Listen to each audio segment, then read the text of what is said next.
Frankrijk. Bonjour. De basis van onze Europese beschaving. Ik woon hier al 12 jaar met heel veel plezier. Maar sinds de recente gebeurtenissen vraag ik me wel af in wat voor land ik leef. Hoe denken de Fransen eigenlijk over zichzelf? En staat Frankrijk echt op instorten?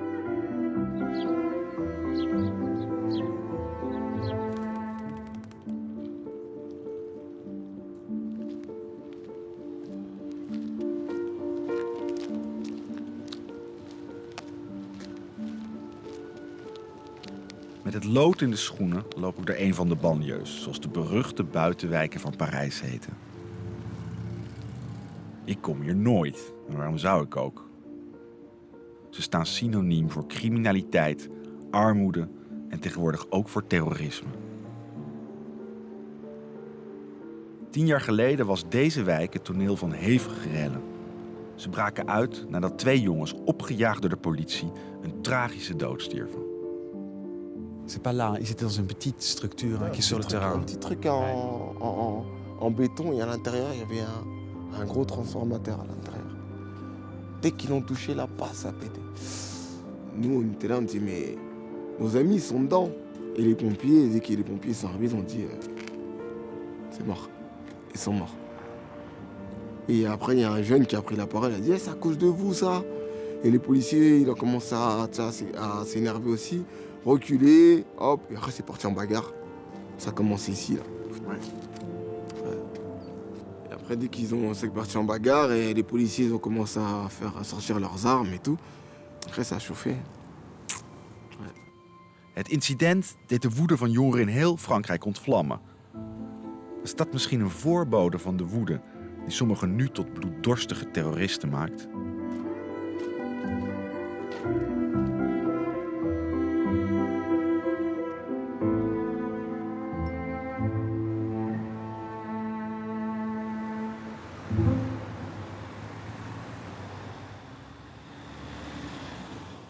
Net als 10 jaar geleden werd na de recente aanslagen de noodtoestand van kracht. Maar nu praat de politiek over oorlog in plaats van sociale onrust. En men vraagt zich hardop af of de islam geen bedreiging is voor de Franse manier van leven. Frankrijk houdt zijn adem in. Elk moment zou die haat weer kunnen toeslaan. Of het nou tegen Frankrijk is gericht, of juist tegen de met argusogen bekeken moslims. En het helpt ook niet dat een van de grootste moskeeën bij Parijs gevestigd is in een voormalig icoon van de Franse economie, een Renault-garage. Bah là, vous allez voir justement un héritage laissé par Renault, qui est toujours d'actualité. Ouais. Donc voilà, ça montre bien que c'était un ancien garage. Voilà. Aujourd'hui, des musulmans sont venus poser une question à des gens non compétents. Une chose grave est apparue en islam. Combien de vies elles ont été gâchées? Combien de fois on a gâché la vie à des jeunes? Il est impossible qu'une personne qui prend le Coran et qui ne connaît pas les causes de la révélation et qui ne connaît pas les hadiths du Nabi alayhi salatu wassalam et qui n'a pas une compréhension de la langue arabe, c'est impossible qu'il parvienne à la bonne compréhension qu'Allah a voulu. Il y a des soldats armés lourdement. Je ne sais pas pourquoi d'ailleurs. Pour vous protéger ou pour vous surveiller? Les deux. C'est le plan Vigipirate. Les deux. Nous protéger, nous surveiller. Comme on n'a rien à cacher, ils sont libres. On va manger peut-être un peu, hein. Parce que sinon, en tout cas, moi j'ai un peu faim. Il n'y a pas d'harissa? Si? Ah, mais Jamal. Harissa, Kaina. Harissa. Oui, Kaina. Ah, ça c'est bien.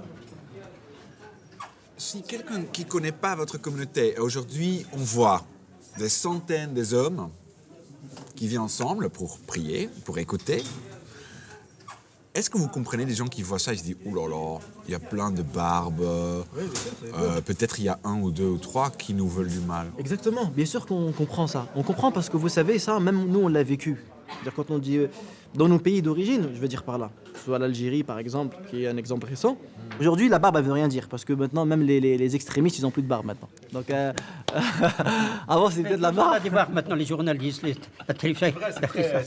C'est à la mode maintenant. Le prophète a comparé le musulman à une abeille.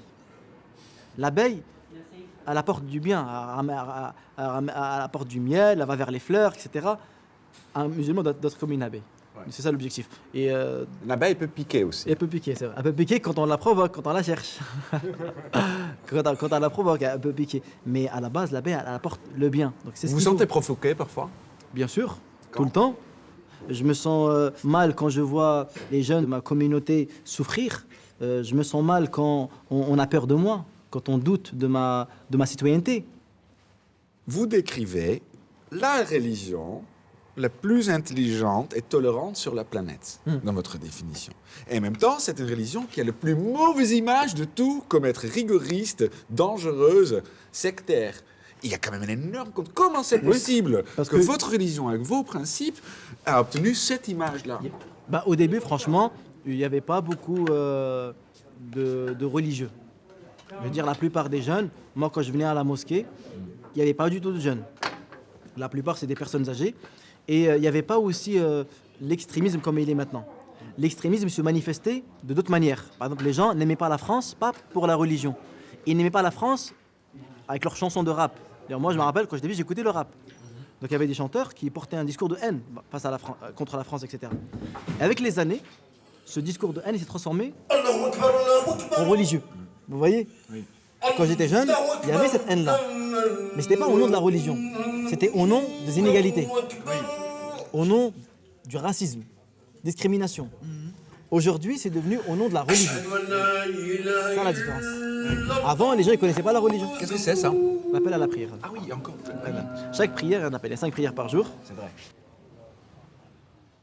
Et il y a certains musulmans, leur pratique de l'islam, c'est plus un domaine psychique que religieux. C'est-à-dire, ils ne sont pas dans la quête de l'au-delà. Il y en a certains, c'est vraiment, ils sont dans une quête de se valoriser. Je donne un exemple concret.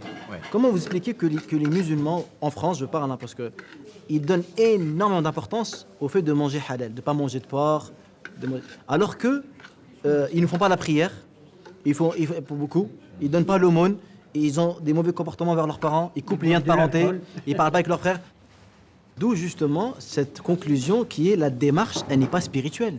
Non. Si la démarche, elle était spirituelle, pourquoi se focaliser? Parce que justement, on a envie de se démarquer des Français. C'est ça en fait. Donc c'est devenu plus une bataille, hein? Voilà, une bataille d'ego. D'accord. C'est logique, ça, c'est l'être humain. Voilà, c'est...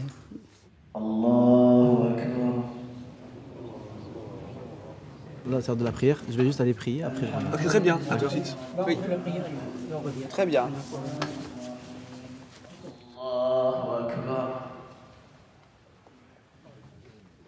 Als ik naar deze mannen kijk, vraag ik me af hoeveel relschoppers van 10 jaar geleden zich nu in de islam hebben verschanst. Om het als wapen te gebruiken tegen de Franse maatschappij.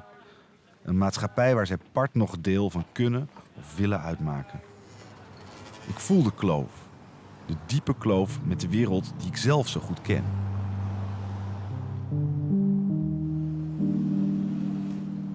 Ça, c'est l'entrée de la salle d'exposition. D'accord. Et donc là, on est en train d'installer le contenu d'une grande propriété. Donc c'est pas du tout fini, les tableaux sont pas accrochés, tous les objets sont pas déballés. Ce château était vidé par Christie's et nous vendons tout le contenu. Pourquoi quelqu'un veut vendre le contenu total d'un château? Parce qu'il doit passer à autre chose. On a acheté un autre en Sicile. Il ne peut pas avoir les deux. Il a pris une décision. Il faut bien qu'il y a toujours une bonne raison pour vendre. Non, mais c'est vrai. Dites le président de Christie's. Non, mais les gens ne vendent pas comme ça. Voilà, ça continue ici. On entre dans le salon Louis XIV. Voilà, très beau, des tables à jeux. Tout ça, c'est 17e. Oui, fin 17e, début 18e. Le roi. Le grand roi qui a façonné la France. Il est peut-être à l'origine du mal français, alors. Et la gloire française qui pèse Ah oui, maintenant, oui, c'est je ça. ne sais pas. Je ne sais pas. Mijn vriend François de Ricles komt uit een adellijke familie. Hij hecht zelf weinig waarde aan die afkomst. Maar in de chique wijken rondom zijn kantoor zal een adellijke titel echter geen uitzondering zijn. Hier in het 7e en 8e arrondissement klit de elite van oudsher bij elkaar. C'est quoi les codes de quartier du 7e Non, non, non, mais ça peut être le 16e, ça peut être le 8e, ça peut être des générations aussi qui ont habité la même ville, qui sont allées dans les mêmes écoles, à peu près aux mêmes endroits, donc qui créent les mariages, oui, c'est ce qu'on appelle le... Enfin, c'est très courant, je pense. C'est la manière dont les familles se construisent et les réseaux s'étendent pour... et qui confère à ces familles une petite influence, quelquefois une grande influence. Ça fonctionne comment, cette influence? Dans le fait où, à force de connaître pas mal de gens dans un milieu qui a une sorte de, non pas de puissance, mais qui est parfois au cœur de décisions, soit économiques, soit...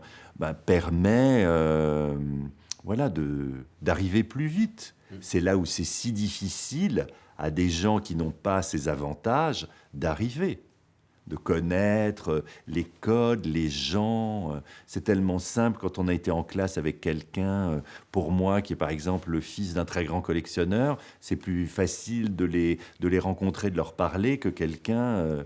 qui habitait la province, qui est venu à Paris à 18 ans pour faire des études et qui n'a pas eu la chance et qui est obligé d'agir autrement.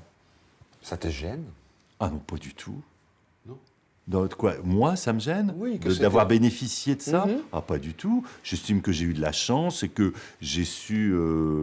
en profiter, mais pas dans le mauvais sens de profiter, dans le sens j'en ai fait quelque chose. Il y en a qui n'en auraient rien fait. Donc je trouve même que je suis plutôt méritant. Ce centre existait déjà quand vous étiez petit? Ouais, il existait déjà, mais il n'était pas dans... Il n'est pas dans cet état-là. D'accord. C'est oh Qu'est-ce qu'il y a? C'est les potes. Ah d'accord. Et ça aussi? C'est les potes d'enfance, tout ça. Ah d'accord, ils sont toujours là. Ouais.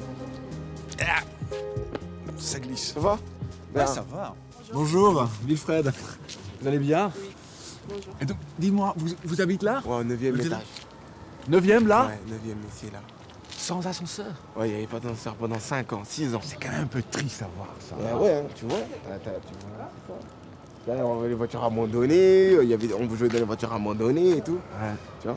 Comment t'expliques ça fait 10 ans et tu vas me dire, est-ce qu'il y a quelque chose qui a changé? Ça fait 10 ans, ça s'est cassé. Les enfants, quand ils jouent, ils montent par là, ils rentrent là-dedans. Quand tu commences à... Déjà, quand tu sors de l'école, t'as pas de travail. Tous les matins, tu te réveilles, ta mère un peu, elle t'engueule. Bon, allez, va chercher du travail, tu sors en bas. Tu sais même pas vers où t'orienter. Tu sais pas quel travail tu vas chercher. Tu demandes à qui en premier? Tu demandes au grand du quartier qui est en bas de la maison. Mais le grand du quartier qui est en bas de la maison, il a au moins 25 ans ou 30 ans. Il est en bas du quartier. Il n'est pas là pour rien. Tu lui dis, bon, moi, t'as pas un travail pour moi? Il te dit, ah ouais, tu veux un travail? Moi, j'ai pas de travail. Mais si tu veux, je peux te donner ça, tu les vends, tu restes ici. Et là, tu vas te faire un peu d'argent. Il te sort une bonne miage de billets. Et toi, tu t'es jeune, tu dis, waouh, je peux gagner ça? Il dit, ouais, tu peux gagner ça. Après, c'est mental. Après, c'est soit tu es faible d'esprit, soit tu es fort d'esprit et tu sais que, bon, je préfère être tranquille et avoir 1 euro dans ma poche, et pas de problème, qu'avoir tout cet argent-là, mais regarder derrière moi s'il n'y a pas les flics ou s'il n'y a pas quelqu'un qui va vouloir me prendre l'argent. Ondanks alle moeilijkheden in zijn leven is Igor nooit bij de pakken neer gaan zitten. Bij gebrek aan een baan is hij met een paar vrienden een kledinglijn begonnen die heel populair is onder jongeren in de banlieue.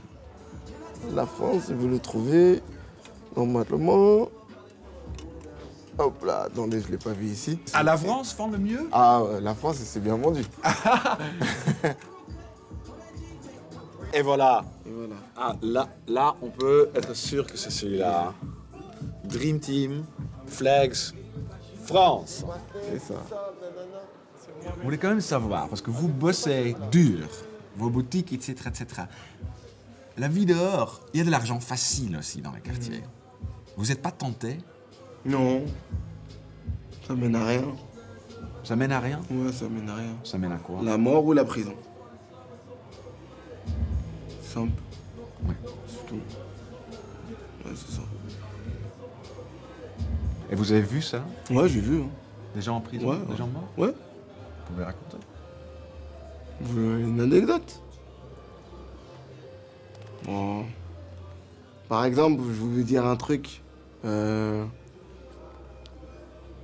Mon grand frère, il faisait des petites conneries des fois. Mais à un moment, il s'était rangé, il s'est mis dans le droit chemin. Il avait monté son entreprise. Mais le passé l'a rattrapé. Voilà. Il a fait de la prison. C'est moi qui allais le voir au parloir pour l'aider un petit peu. Avec sa femme et tout. Et il y a 2 ans, il est mort.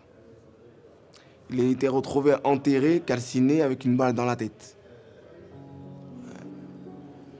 Donc, mon grand frère, c'était comme un exemple pour moi. Ouais.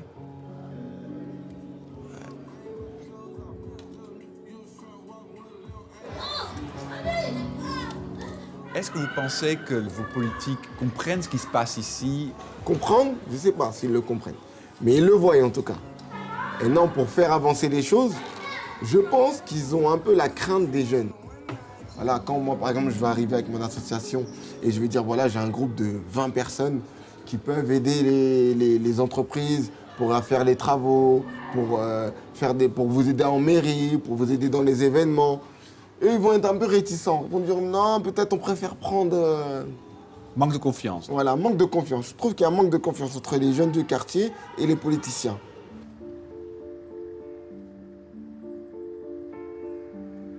De mensen in de buitenwijken hebben het gevoel dat hun stem nauwelijks gehoord wordt. Dat de elite boven hun hoofden maar ongestoord kan doen wat ze wil. En dat sentiment is niet van gisteren. Vrijheid, gelijkheid en broederschap staan vanaf het ontstaan van de republiek al onder druk. Napoleon is eigenlijk wel de belangrijkste figuur uit de Franse geschiedenis. Aanbeden, soms bekritiseerd. Speelde een heel belangrijke rol tijdens de revolutie, die een einde maakte aan de macht van de koning, de kliek en hun privileges. Maar zo gauw deze held van de revolutie de kans zag, werd hij alleenheerser en liet zichzelf tot keizer kronen. En dat lijkt nog steeds een belangrijk gegeven. Heel veel Fransen hebben het gevoel dat hun nu democratisch gekozen president eigenlijk ook een soort alleenheerser, een keizer is, omringd door een hof hovelingen met voorrechten. Bij een hof hoort ook een hofnar, die onder het mom van een grap de heersers scherp bekritiseert. En ook dat bestaat nog in Frankrijk.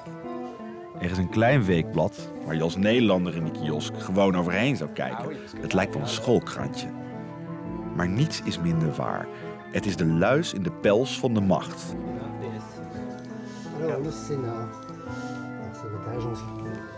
De journalisten van de Canaar letten als haviken op de machthebbers en doen in Frankrijk de meeste koppen rollen, als een moderne guillotine. C'est la mairie de Paris. La principale, ça va être ça, à 5 Là, l'avantage, ils vont l'avoir ce soir. Ils ont avant tout le monde. Avant tout le monde, parce avant que... les particuliers. Bah, s'il y a des petites choses qui vont pas à l'intérieur. C'est de la politique. C'est de la politique. Quand tu as les informations avant tout le monde. C'est mieux. C'est mieux. Parce que connaissance, c'est Voilà. pouvoir. Et il y a même de la police qui vient chercher pour la police. Non, Gendarmerie. gendarmerie, pardon, excusez-moi, je suis hollandais, je connais jamais la différence. Et donc vous venez la chercher pour... Pour un ministère. Quel ministère? Pour la communication, il faudra voir avec une autorité d'emploi. Ah oui, voilà. Voilà. Droit des réserves, c'est ça. Mais le ministre, donc, veut l'avoir aussi. Voilà. D'accord. Donc il y a tout le pouvoir de la France réuni là. Ministre, presse, assurance. Tous les décideurs de la France. Tout. Bonjour. Matignon, s'il vous plaît. Matignon, c'est bien. Et voilà. Un moment, tiens. Canard enchaîné is de enige onafhankelijke krant in Frankrijk die dus niet in handen is van een rijke magnaat, links of rechts. De schandalen worden hier opgeduikeld, maar dan niet gepresenteerd in een serieuze onderzoeksvorm, maar als grap, als scherts, met een tekening, een grappig stukje, woordspelingen, een heel bijzonder genre krant, die denk ik alleen kan bestaan in een politiek systeem dat zo gesloten is dat je alleen met satire en scherts nog enigszins de troep naar boven kunt krijgen.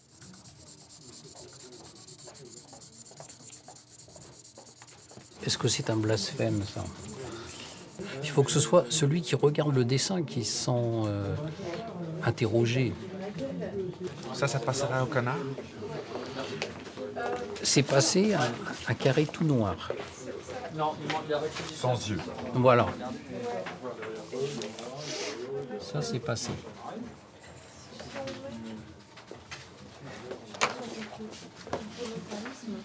Donne-moi une tranche de du bon alors. Non, non, mais on va lui laisser à lui. C'est épouvantable. Moi, je suis pour le saucisson corse, je te le dis. Non, c'est dégueulasse. C'est un bouffon. Ah mais non, il est un bouffon. Moi, je suis pour l'indépendance de la Corse et rétablir les taxes sur frontières ou sur le sauciflard corse. Ok, ça va. C'est le travail de n'importe quel journal d'être critique. Nous, on le fait d'une autre manière, tout simplement. On le fait d'une manière qui est un peu reliée à une tradition française de la moquerie, ce qu'on appelait les libelles au XVIIe siècle, XVIIIe siècle, quand il y avait des rois. Et on fait un petit peu comme s'il y avait toujours un roi en France. C'est-à-dire s'il y avait une cour, il y avait une tradition de courtisanerie, de respect de tous les puissants. Et le Canard a une façon de traiter ces choses et ces personnes un petit peu dans la tradition de ses écrits d'autrefois. Vous êtes là, un peu fou du roi. Ouais. Comment ça fonctionne, ce rôle? Fou du roi peut être ignoré. Oui. Vous n'êtes pas du tout ignoré par la classe politique. Non. Et alors, on n'est pas ignoré parce qu'on a une certaine surface, c'est-à-dire qu'on a 2 millions de lecteurs, entre 2 et 3 millions de lecteurs. Donc ça pèse que le fait qu'on révèle certaines choses peut impressionner les pouvoirs, se dire que c'est un journal sérieux, c'est un journal qui peut approfondir les choses. Donc ça, c'est des éléments qui font qu'on est plus respecté, donc écouté. Mais il y a aussi quelque chose qui ne dépend pas de nous. Et c'est une chose qui est propre aussi aux médias français, je crois, c'est qu'ils ne sont pas très solidaires. Et c'est-à-dire que vous pouvez poser une question et être seul à poser cette question. Les autres médias ne vont pas relayer votre question. Si c'est une question gênante, il peut arriver que des pouvoirs disent « on ne vous répond pas, allez vous faire voir », et c'est terminé. On n'a pas d'accès à autre chose. Comment dans une république démocratique, le pouvoir peut se permettre d'être si arrogant? Il faut se rappeler qu'il y a encore 30 ans, il y avait un ministère de l'information, que le ministre de l'information avait un logement de fonction à la maison de la radio publique, qu'il intervenait directement sur le menu des journaux télévisés de la télévision française. Il disait ce qu'il y avait à dire ou à ne pas dire. C'est encore il y a 30 ou 40 ans. Voilà, on est encore dans on est héritier de cette tradition de respect, de mainmise d'un pouvoir sur l'information. Aujourd'hui, on n'y est plus, mais il y a encore des réflexes culturels qui sont liés à cette histoire. Je crois que c'est fort, ça. Donc la critique doit se former peut-être en forme d'humour, satire. Voilà, ça c'est une façon, je pense, de sortir de cette complaisance, de cette révérence vis-à-vis de ces pouvoirs, c'est de dire, mais attendez, vous êtes un être humain, vous avez vos faiblesses, moi aussi d'ailleurs, je ne vous prends pas totalement au sérieux, vous n'êtes pas une icône, donc voilà, répondez-moi sur ces faiblesses, et expliquez-vous sur telle ou telle chose, voilà.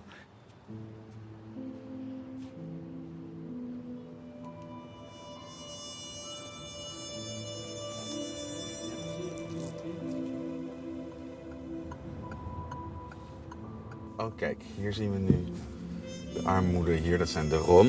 De meeste Fransen zullen nu onmiddellijk het knopje induwen van... oh, jezus, daar hebben ze weer, die lui. Ze snappen natuurlijk wel dat ze hier moeten zijn. Want de rijke Parijzenaren die zijn zelden in Saint-Denis. Die karren op de snelwegen zoals wij nu staan, daardoorheen. Let op je tas, alsjeblieft. Ja, ik zou hem nu vooral dicht doen. We zijn een hartje Saint-Denis, inmiddels een van de meest beruchte buitenwijken van Parijs. Hier vond na de gruwelijke aanslagen in november de belegering van een woning plaats waarbij een terreurverdachte zichzelf opblies. Op nog geen steenworp afstand van die plek ligt de school van de Légion d'honneur, vernoemd naar de hoogste onderscheiding van Frankrijk. Bonjour, bonjour madame, c'est Wilfred de Bruin de la télévision néerlandaise. On a rendez-vous avec madame Chrétien. Het is een meisjesinternaat. Deze school belichaamt als geen ander de paradox van de Franse Republiek. Het is de enige openbare school in Frankrijk die niet voor iedereen toegankelijk is. Slechts voor vrouwelijke nazaten van gedecoreerde helden van de Republiek. Het is ook de enige openbare school waar de directrice overste heet en haar eigen docentenkorps en haar eigen leerlingen mag uitkiezen. Het hoeft geen betoog dat zowel leraren als leerlingen het neusje van de zalm zijn. Madame la surintendante, on est dans le paradis là. Le paradis de l'éducation. Faut que je réponde.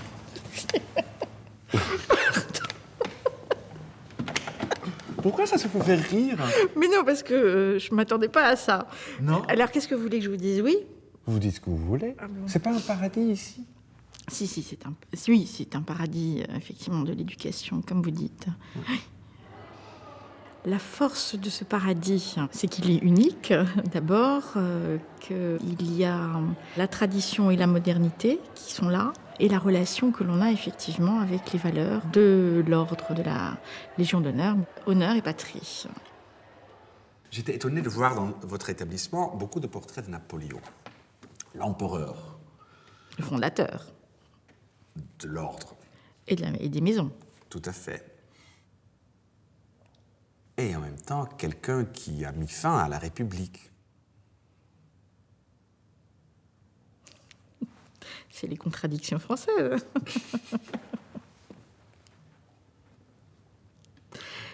Oui, mais c'est Napoléon, quoi que vous fassiez aujourd'hui encore en France, il y a Napoléon quelque part ou derrière un élément de la construction de la société française. Alors, c'est un personnage qui, effectivement, parfois est un peu controversé, suivant les époques. Il est adulé ou détesté. Néanmoins, il y a encore beaucoup de choses que nous devons à Napoléon. Quelqu'un a eu une Légion d'honneur dans votre famille. Oui. Et c'était qui pour vous, Camille?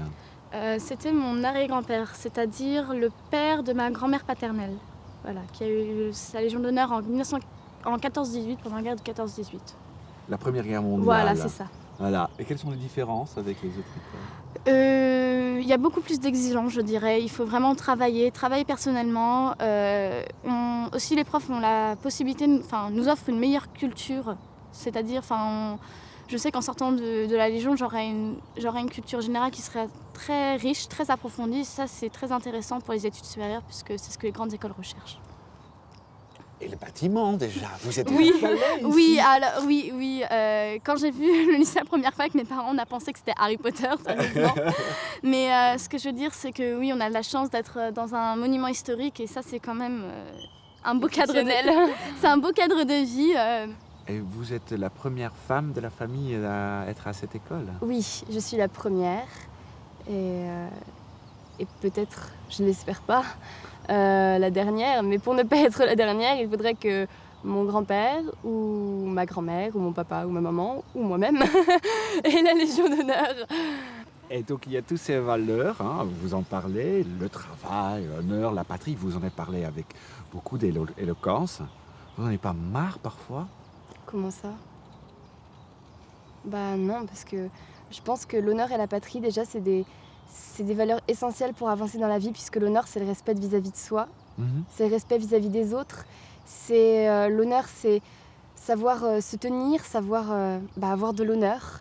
Et ça va avec les valeurs aussi inculquées par la France, ça va avec la devise française, ça va avec la patrie, avec le respect de son histoire, savoir d'où on vient, pour savoir qui l'on est. Donc pour vous, c'est et savoir où l'on essentiel. va. C'est pas seulement on est sur une leçon Non, que vous avez non, mémorisée. non, pas du tout. Vous vivez cela. Non, on vit cela, et je pense qu'on vit cela depuis qu'on est petit, parce que le respect des autres, le respect de soi-même, c'est quelque chose qui est essentiel. On ne peut pas vivre sans ça. Sans ça, c'est On peut pas avoir... je sais pas, ça peut pas se passer correctement si on ne respecte pas les autres, si on ne se respecte pas.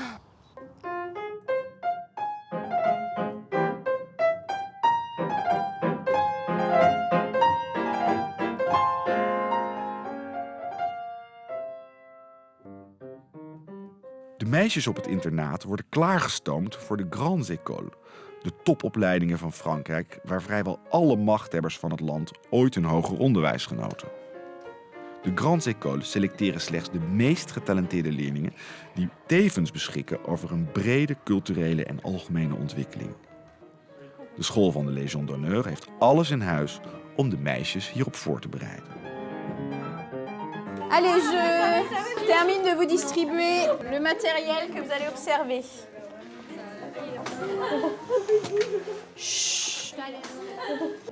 La vie de cet homme. Comment il vit la nuit après avoir découpé l'œil. Alors, qu'est-ce que vous constatez quand vous voulez percer l'œil pour pouvoir découper? Ça ne se perce pas. C'est facile ou pas? C'est dégoûtant. C'est très difficile. Oh non. Ah, c'est horrible. Ouais, mais ça fait rien. T'arrives à couper comme ça? Bah écoutez, ça fonctionne plutôt bien.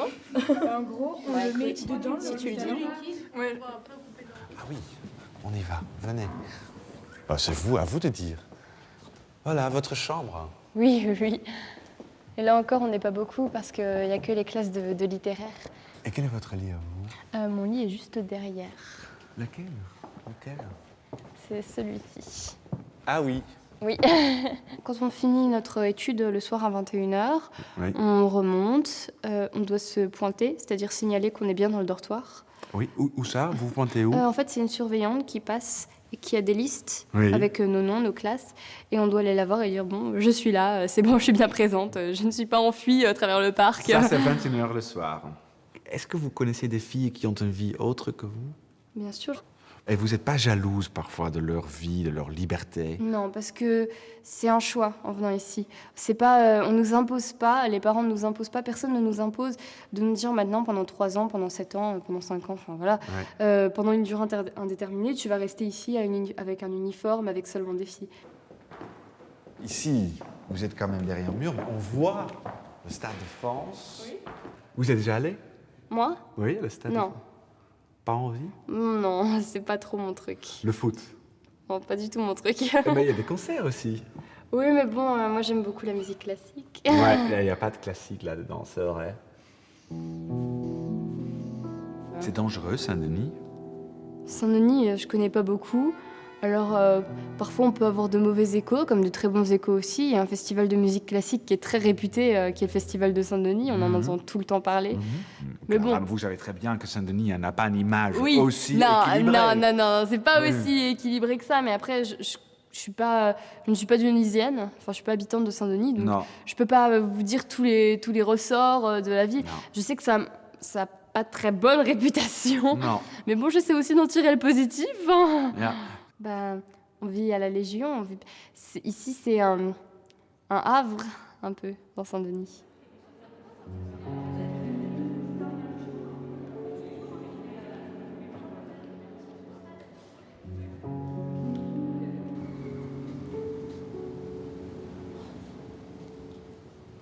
C'est Vous parlez avant de confiance, mais quand on vit comme ça, au moins ça ne donne pas confiance en soi. Hein. Non.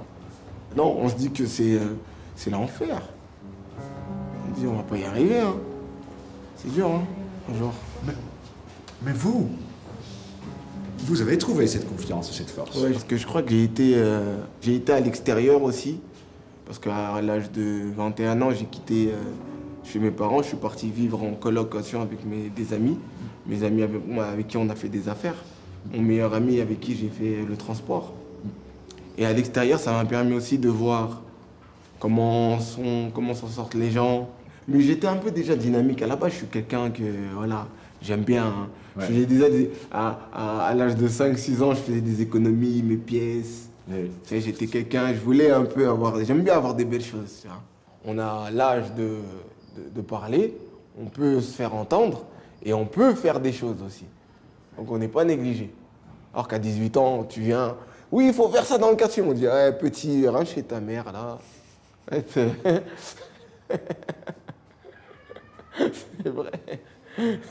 Maintenant, vous n'êtes plus le petit. Mais maintenant, vous êtes le Igor. Ici. Là, c'est monsieur maintenant. Monsieur Monsieur Igor Rimini. Ouais. Est-ce qu'on peut aussi être poussé dehors de cette élite? Est-ce qu'on peut le...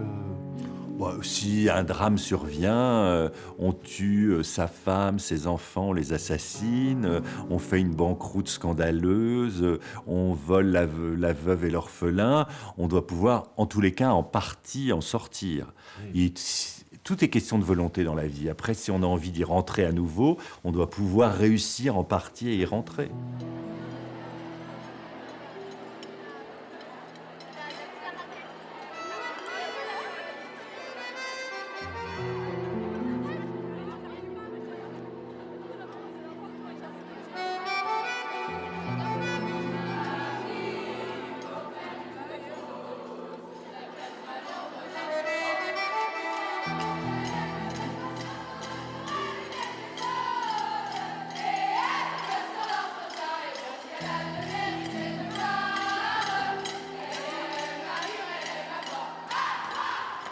Ici, derrière des murs, dans ces lieux magnifiques, c'est quand même un flagrant contraste avec le monde juste dehors. Oui, mais j'ai envie de dire, on était là avant. Nous sommes là depuis plus de 200 ans. Cela veut dire, derrière cette question, l'image qui apparaît souvent, c'est que c'est un établissement d'élite où on choisirait uniquement sur des éléments sociaux, ce qui est faux. C'est-à-dire que entre deux dossiers égaux en matière scolaire, nous allons plutôt privilégier la jeune fille qui est en difficulté familiale, qui ne vient pas forcément d'un milieu favorisé, pour lui permettre justement de réussir dans les bonnes conditions. L'école a donc aussi une vocation sociale. Absolument. La vie de société. Oui. Et ça, c'est un élément très important dans l'école et qui est en rapport aussi avec les valeurs de la Légion d'honneur.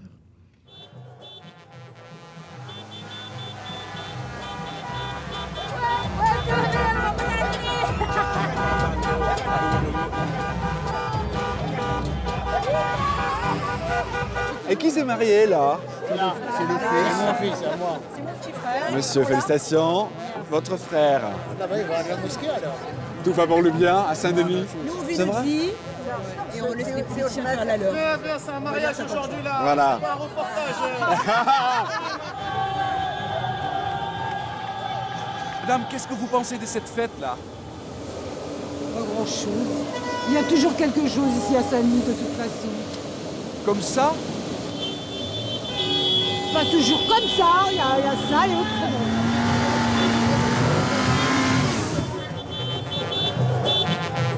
Vous aimez Saint-Denis? J'aime beaucoup moins maintenant. Pourquoi? Ça a beaucoup changé. Et pas dans le bon sens.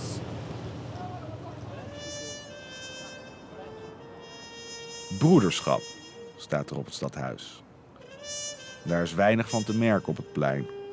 En hoezeer de republikeinse waarden ook worden gehuldigd op het meisjesinternaat, buiten de muren voelt dat toch anders. La Légion d'honneur, elle n'est pas pour tout le monde. Il y a des petites filles là, des non-français qui ont la Légion d'honneur qui sont dans l'école. Oui, et ben c'est des gens qui soit étaient dans les armées des colonies ou soit des résistants. Mais mes parents n'étaient pas, ils peuvent pas. Et donc même si vous aviez une Légion d'honneur dans votre famille, vous considérez d'envoyer une de vos filles ou petites filles dans l'école? Non. Venez le samedi, le vendredi soir ou le samedi, vous verrez le nombre de très très belles voitures qui passent ici. Elles sont magnifiques, des Porsche, des voitures magnifiques qui viennent se garer pour récupérer leurs enfants.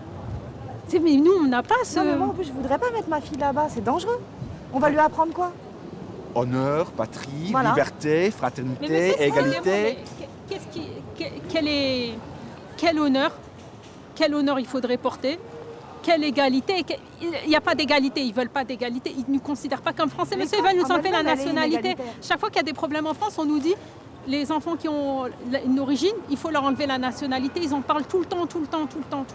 Nous enlever la nationalité française. C'est pas que les riches. Non, Ils mais disent un tiers, c'est des boursiers. Un tiers. c'est aussi une manière de... Toi, maintenant, tu peux, devant une caméra, dire « Oui, mais il y a un tiers de boursiers, c'est quand même pas une école élitiste. Ouais. C'est une bonne excuse. Si même une école qui est censée être publique et de l'État, elle choisit son public, et ben c'est qu'il y a un problème. Il y a un problème. Leur apartheid à eux, c'est pas qu'il est invisible, c'est qu'on veut pas le voir et jamais ça leur viendra l'idée de venir vivre ici. Ah non, pas du tout. Je pose même pas la question. Voilà. Et il y a trop de couleurs, oui. Eux, ils n'aiment pas ça. Ils n'aiment pas la différence. Et donc voilà, et au bout d'un moment, on va nous dire oui, mais c'est la méritocratie. Mais la méritocratie, c'est encore un mensonge pour nous faire culpabiliser de ne pas avoir réussi. Vous vous sentez ségrégationniste? Oui. Mais après, moi, ça ne me dérange pas en vrai. Ça me dérange pas Non, ça me dérange pas parce que j'ai pas de problème avec la population qui m'entoure. Vous pensez qu'il y a des autres qui ont du mal avec vous vivre? Oui, les Blancs. Les Blancs. Voilà, les Blancs. Les Français. Même si officiellement je suis française, les Blancs, oui. Officiellement, vous êtes française? Oui, mais on n'est pas français comme les Blancs.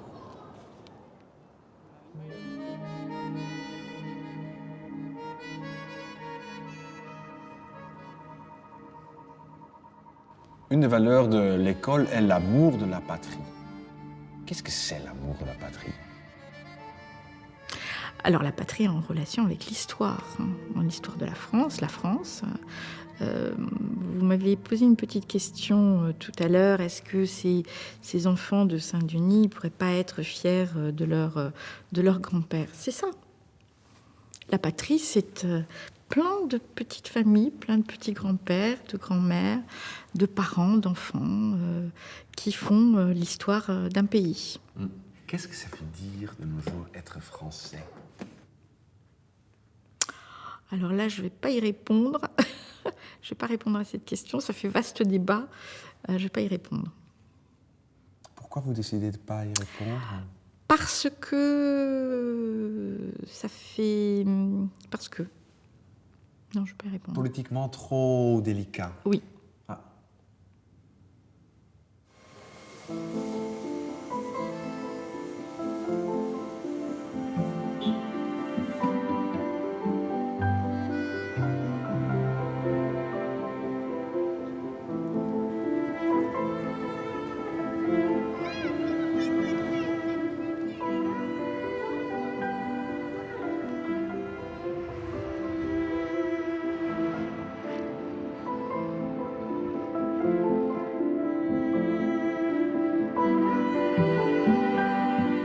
Merci d'avoir regardé mon vidéo. J'espère que vous l'avez aimé. Si oui, découvrez le nouvel épisode ici. Et sur notre chaîne YouTube, plein d'autres séries à découvrir. Abonnez-vous pour être tenu au courant de toutes les nouveautés. Merci et à bientôt.